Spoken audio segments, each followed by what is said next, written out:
Hey guys, Mr. Arnold here for Synnovation Lab Science.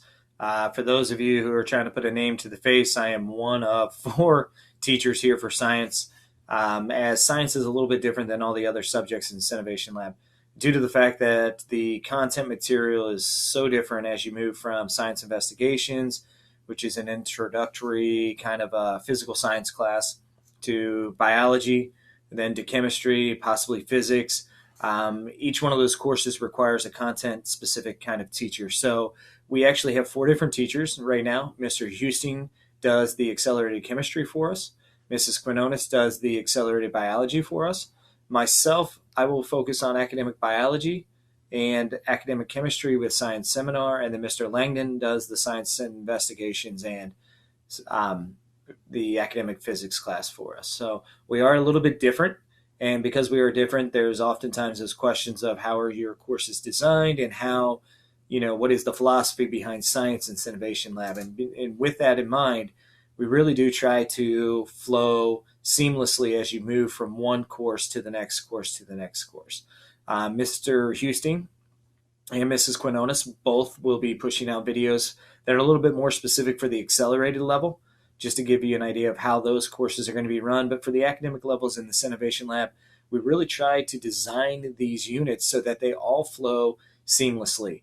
That's everything from our unit guides that help you get through the content material to our formative assessments, our summative assessments, even our philosophy on labs and activities, and even PBL type projects. So as you move in as a freshman, or even if you're a sophomore or a junior moving in, the unit guides are a little bit difficult to get a hold of, but once you kind of get a flow for or a feel for how they flow, then it becomes fairly easy to kind of keep going on from there.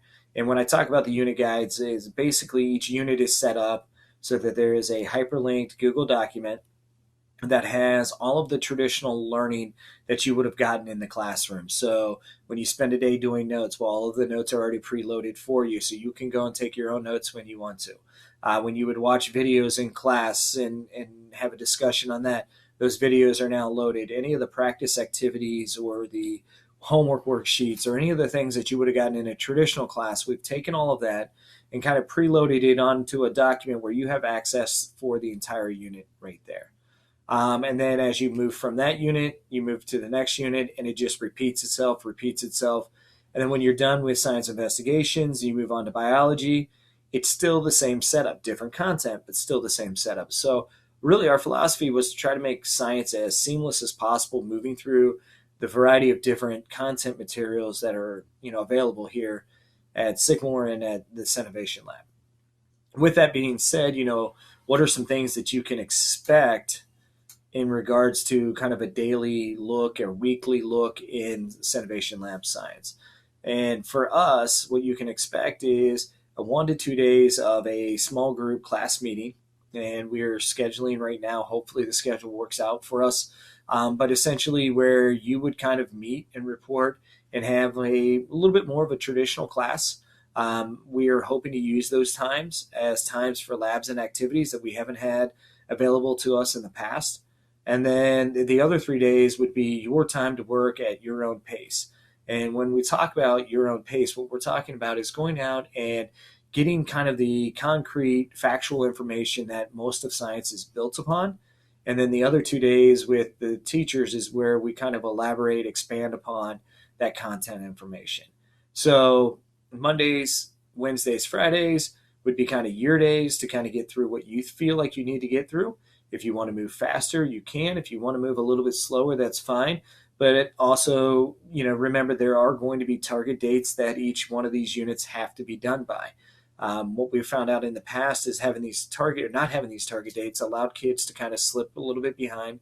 And then unfortunately, you keep kind of falling a little bit further and further behind. And it just created this humongous stress situation for us. So last year, we implemented some target dates for the second semester. And almost all of the students said that with the target dates, it really helped them kind of prioritize and pre-plan their weeks and their months ahead and really keep them on their toes and ready to go. So, that's kind of what you can expect for us. You're going to have about 10 units in each one of those subjects, about 5 first semester, 5 second semester. That breaks down to roughly about 3 weeks in each one of those units to get through the content material. Inside of those unit content material objectives, you're going to have some formative assessments, which are quizzes that are mostly online that you can take as many times as you want. They're really just checkpoints for you to kind of gauge, am I learning what I'm supposed to be learning? It's also a great opportunity for you to seek out help from one of the teachers. Like, hey, I really struggled on this formative assessment. Is there something I'm missing? Can you help me? And we can do small group assessments. I'm sorry, small group review sessions for those assessments. Maybe it's one-on-one. A lot of students like to take those, formative assessments as a kind of preloading. Do I know this information? Do I really need to spend a lot of time on it or not? And then they go back to the notes, they go back to the videos, etc. from there. And then on the 2 days a week where we're in class, our hope is to really start to infuse a little bit more of that inquiry-based, lab-based, activity-based style of learning. When you talk to most students and you ask them about science, the thing they realize or the thing they like the most about science is the hands-on activities. And unfortunately, sometimes in traditional classroom settings, you don't have the time always to do those hands-on activities. So those have been replaced with worksheets. And now we're trying to flip that a little bit and replace the worksheets with a hands-on activity and allow you to work on things that maybe those worksheets on your own. So that's kind of an overall view of science, kind of how we've sketched it out and the way that it'll look. One of the things that we're really trying to get into is a little bit more of this project-based learning, a little bit more of this inquiry-based style of learning. And we're hoping that will happen now that we have the scheduling working out, where there's going to be 2 days a week where you're going to have a required class meeting. That's where we will have a discussion, a lab activity. As we get to the end of a unit, when we're getting ready to approach the end of that target date that I talked about earlier, review sessions, things like that, just to make sure that everybody's on the same page from there. So hopefully that explains a little bit about what we're trying to do here in science and how we have things set up. I know there's a million other questions. Really, the only way to fully understand it is to jump into it and feel your way through it. Ask a lot of questions. Asking questions of me, Mr. Langdon, Mrs. Quinones, Mr. Houston, just asking those questions, even when you don't think it's a great question. If you feel like it's not even really a pertinent question, asking those questions, allowing us to fill in anything that needs to be filled in. On a final note, one of the things that I'm asked about quite a bit is why Synnovation Lab? What is it about Synnovation Lab? Why did you try to do this? Or why are you doing this? And the reality is, this is year 20 coming up for me in teaching. I've been fortunate enough to be in Sycamore all 20 years of my teaching career. And the one thing that I know about Sycamore is they have always tried to be on the innovation side of everything. And they've really tried to provide the best experience for their students. But the one thing that I always kind of fell back onto of just being in that traditional rut of, here's the notes, here's an activity, here's your homework, come back tomorrow, and then repeat the process. We're creatures of habit, and that's kind of what we do. And so when the Synnovation Lab opportunity came to me 3 years ago, it was a way for me to really change my educational philosophy and really just try to do something completely different, and putting a student first versus putting a class first, and really trying to reach the student at where they're at and trying to help elevate them to the best of their ability, and realize that not everybody has the same ability. And that's okay, because that's what you're going to face when you move on to the real world. There are going to be people that have super high abilities, people that don't have as high abilities, and everybody else in between. And how can we maximize that effort? And Synnovation Lab, I believe, gives us that ability. For students who struggle for whatever reason, you have the opportunity to ask a teacher as many times as you want in a day questions.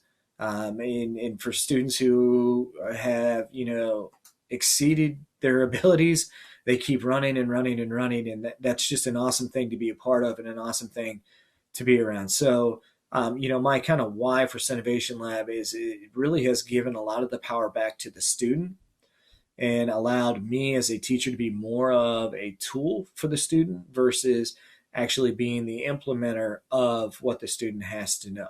And so, I really hope for those of you jumping in for the first time, even those of you returning, seeing this video, realize that the power lies within you and your ability. And really what makes that power work is your engagement with other people around you, whether that is other students and asking them questions and working with them, whether that's other teachers and asking them questions and working with them. That power is controlled by you, and what you choose to do on a daily basis will determine your outcome and how successful you can be. And everybody's level of success is different. Some people are okay with just getting by. Some people are okay with exceeding at the highest level. Some people are driven by that, and that's fine. And in Synnovation Lab, there's a spot for you. And as long as you're engaged and you're asking questions, I have no doubt in my mind that you guys are going to be successful. So that's a little bit about myself, Mr. Arnold. That's a little bit about the science portion of Synnovation Lab. Again, there's no real good way to do this other than to jump in and start swimming and see how it goes. And again, ask questions. I can't wait to see you guys. I know this isn't the greatest way to come to you with the stay-at-home orders for the rest of the year, but hopefully we can get back to some normalcy here. Stay safe. Have a great summer for whatever it is going to be. I look forward to being back in the Synnovation Lab with all of you guys next fall. Thanks.